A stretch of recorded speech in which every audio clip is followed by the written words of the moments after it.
Not only Flexera is responsible of us being here in this thing we're doing, but there's also somebody behind the camera. Lawrence, can you come say hi? Yes, yes, yes.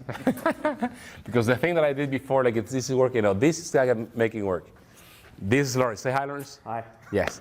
Team of 3 people. Making it work. Yes, making you work. So we were left in the last episode with the things you're doing, right? It's Admin Studio, it's application ready. It's what got you excited to come to Flexera. But I think 2 days after you joined, they said, hey, Bob, by the way, here's this also new product called Software Vulnerability Manager. Can you take care of it? But within the first couple of hours of my taking the position, I found out it's okay. The guy that I was coming to work with was leaving. So, okay. So yeah, I ended up. Hey Ken, wherever you are. Yeah, hello Ken. I ended up with a little more than I expected. Okay. And I ended up with Software Vulnerability Manager. Okay. And I think that ends up being a perfect fit because it really is the same persona, the same audience, the same users that use Admin Studio and that do packaging and systems management. Okay. With Software Vulnerability Manager, we're looking across your environment and telling you where do you have applications that need updating. So there we are back to packaging again, right? You need these application updates. This is kind of the other end of it. So Admin Studio doesn't have an agent. It doesn't tell you what applications need to be updated. You feed it packages and you create packages and you test the packages and you roll them out through their life cycle. But it doesn't tell you, okay, in your environment you have 50 vulnerable applications that have updates available and you need to go get them.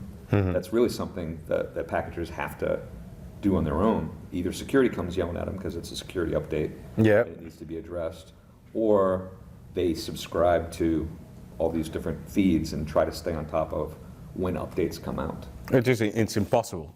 Yeah. I mean, you were talking about off camera. You were talking about a company that has 30 or 50,000 applications. Yeah, 50,000. I mean, it sounds ridiculous to have 50,000 applications. I always question those numbers because, and when we sit with a customer, typically, how many devices or endpoints you have?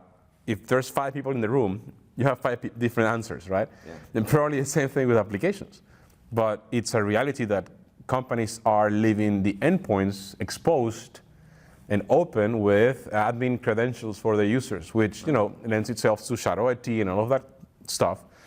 So it's it's kind of reasonable that you have 50,000 applications in a 200,000 endpoint environment. Right, and if you even know that number, in a lot of cases, right? What do you have? I don't know. I went into many organizations that 3-letter acronym names back in my DC consulting time. What does that mean? I don't. CIA, yeah, FBI. DIA, all those. So okay. NRO, and all these different organizations. I'd go in and as the SMS expert, and it would be, okay, you're doing a migration. What applications do we need to worry about? And they'd give me a list of 20, 30 applications. They don't know. No, most people don't know what they have. And not only what applications do you have, but what versions of those applications do you have? Right. What minor build updates of all those versions do you have?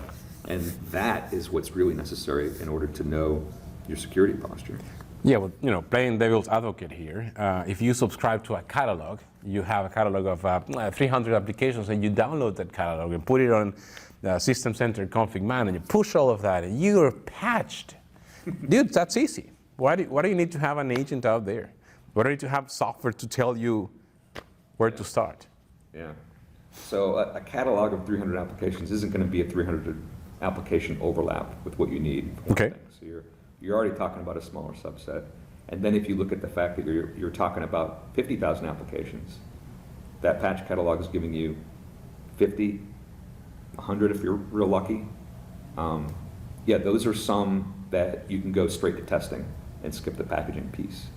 But you still have to do the work, and you still have 95% of the applications or more that you have to create packages for yourself, because there is no such thing as a patch feed that provides adequate coverage, that you're actually going to get yourself out of the packaging business. So that's why, and that goes back to why Admin Studio and Software Vulnerability Manager live well together. Right. Because Software Vulnerability Manager is telling you what needs to be updated, and it gives you some packages right out of the box so that you can get out quickly.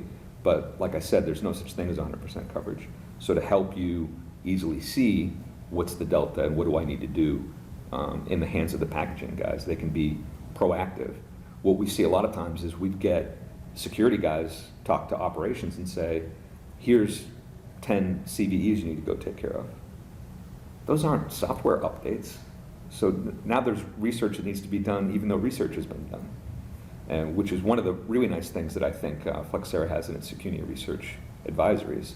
They're distilled down to the application version. What the remediation is this specific update. And in there, one advisory could have 10 CVEs in it. Yes. So yeah. not only being aware of it, but being able to understand how it applies to you is really important. Right, exactly. And how it applies to you, it has a lot to do with visibility, understanding where those applications are. As you said, what are the micro versions that they are in, what are the vulnerabilities that affect it. And you mentioned Secunia research. For those of you that don't know and haven't followed, the Secunia research team in Flexera comes from the acquisition a few years ago of Secunia, which is where I come from. And the whole idea, the whole value prop is first understanding, have visibility into what's out there, match what your inventory of applications is with the intelligence of what criticality or critical vulnerabilities you have in there, so that you can spend time wisely in patching the things that matter. And what are those things that matter? Well, the highly criticals, the medium criticals, the one that can be exploited from remote. And that gives you a whole different way of attacking this problem. Because if we have a catalog, Bob, and you probably agree with me, if you have a catalog, you push blindly stuff. It's like you're defending a castle from within the walls, and you're just tossing rocks out, see which enemies you kill. Yeah. You run a new report and see, things are slightly better. Right. How do you know exactly? And it's a huge challenge. So what we do with SVM, with Software Vulnerability Manager, is put the watchtower, right? Somebody that says, there's a few enemies there. There's a giant, it probably represents the biggest risk. There's a dwarf there, and let me take care of the giant first, and then I'll take care of the dwarf. Yeah. Otherwise, the operations teams are always, blind to it, and security yells at them because they haven't patched this thing. But where do I start? Right, and that really is the problem. Where do I start? If you have 50,000 applications in your organization, you have hundreds of vulnerabilities, almost definitely. Yeah. On day one. So which ones are you going to do first? And that's where prioritization becomes essential, because if you just focus on, if I do this update, it's going to affect the most machines because it's on every machine, but it's a very low criticality. But it's on the list that security is telling me to look at. Right. Meanwhile, in HR, we've got 20 machines with something highly critical and being exploited that's not getting the attention because it's only on 20 machines. Yeah. And all it takes is one. All it takes is one. Exactly. So if you're still doing the patch catalog thing approach, stop and rethink your priorities. Stop and think about how you make yourself work better to have the biggest impact in your security strategy. And with that, we're going to cut here now and go to a break because we ran out of water, and come back with another probably topic about this thing we're doing here. Cheers.